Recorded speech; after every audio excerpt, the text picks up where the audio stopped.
In light of the coronavirus pandemic and the recent controversial game, The Last of Us 2, it isn't far-fetched for us to think about the possibility of the pandemic from The Last of Us 2 engulfing the world we live in today.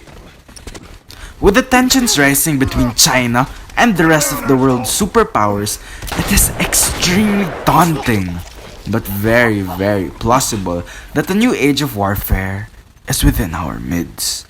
It is vital to note that Wuhan, the city where the coronavirus pandemic originated, is the center of Chinese research when it comes to virology. One wrong move, and you can have a full-blown zombie apocalypse the next day, all because of a fun guy. And no, I'm not talking about myself. I'm talking about fungi. You know, the mushroom thingies that you put on top of your pizza and inside your burgers. Now, let's take a look at the Cordyceps brain infection, the pandemic that started The Last of Us. There is actually a real-world brain infection, just like the Cordyceps brain infection, and it comes from a fungus called Cordyceps unilateralis, which commonly affects insects only. It is a parasite that feeds on the host's body, uses them to reproduce and flourish. What do I mean by uses them? By causing massive pain and discomfort to the host until the host's brain and motor skills are hijacked, controlling the insect until it dies nearby an insect colony. At this point, there are spores shooting out of the host's body, and it is at its most virulent stage and could possibly wipe out a whole colony. The Cordyceps unilateralis parasitic fungus continually evolves to take out populous species.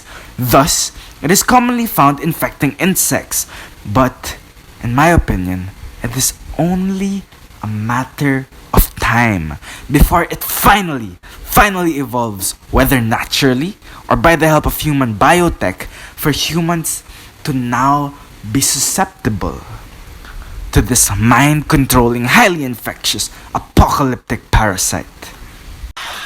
The big question is, what if humans finally become susceptible to this fungus? How would things play out? Well, back in the year 2000, a widespread fungal infection took over the cacao plantations in South America, including Brazil, the number one exporter of cacao. The Hershey's Cadbury chocolate bars that you eat, they probably have some of those Brazilian cacao in them, which has fungi. The dangerous thing about it is that the cacao were already infected before they even showed symptoms of their infection. Guys, let's admit it. We fully trust food regulatories such as the FDA and USDA, and we also put our full trust on restaurants and big FMCG companies when it comes to our food.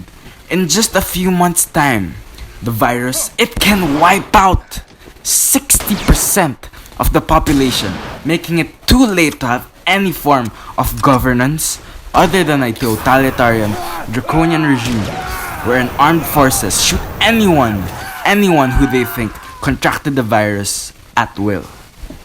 Give it a month or two, and the infected host become like the clickers and the other infected in The Last of Us. And that marks the beginning of the end.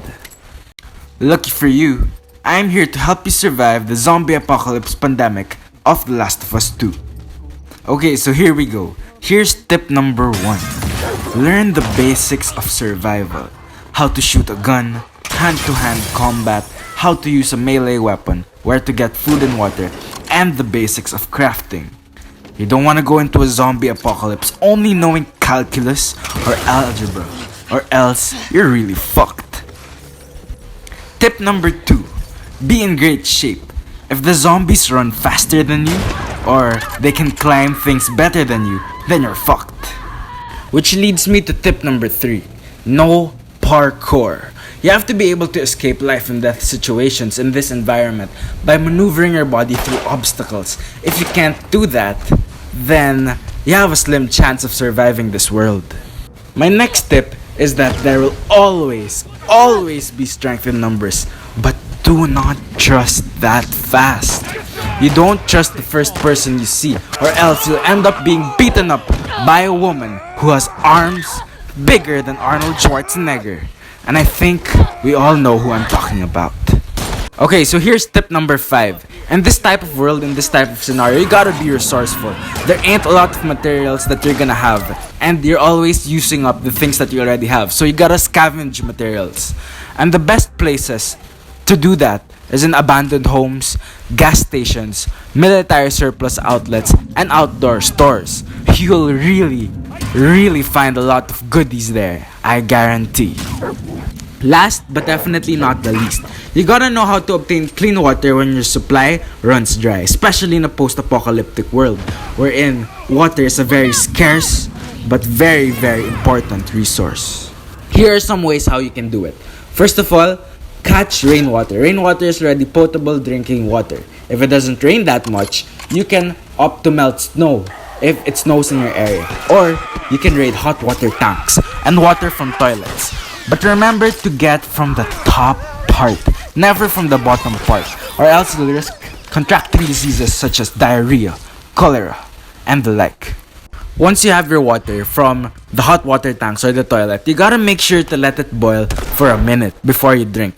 If you don't have access to any fire, make sure to find some plain chlorine bleach. Listen carefully. Pour 8 drops for every gallon of water. Stir and let it sit for 30 minutes, 30. And then after that, it's good to go, ready to drink. Another important aspect when it comes to surviving the post-apocalyptic zombie apocalypse are your weapons of choice. Now, in my opinion, the most important weapons that you have to possess during this time are the bow and arrow, a revolver, shotgun, and a long pocket knife. The bow and arrow can help you take out enemy hostiles from a distance quietly. The knife, it's a basic survival tool to help you cut things, and it can take out close enemy hostiles quietly as well. No one would dare mess with you if you have a shotgun. It is the superior weapon when it comes to close quarter combats.